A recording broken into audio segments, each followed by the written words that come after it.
मुर्गटामण्डलं रामचन्द्रं चरितं रघुनाथस्य शतकोटिप्रविस्तरम्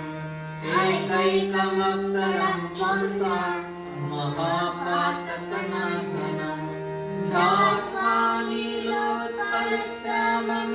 रामं राजीवलोचनं जानकी लक्ष्मणोपेतं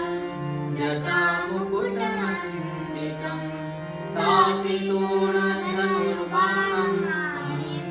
चञ्चलाङ्गकं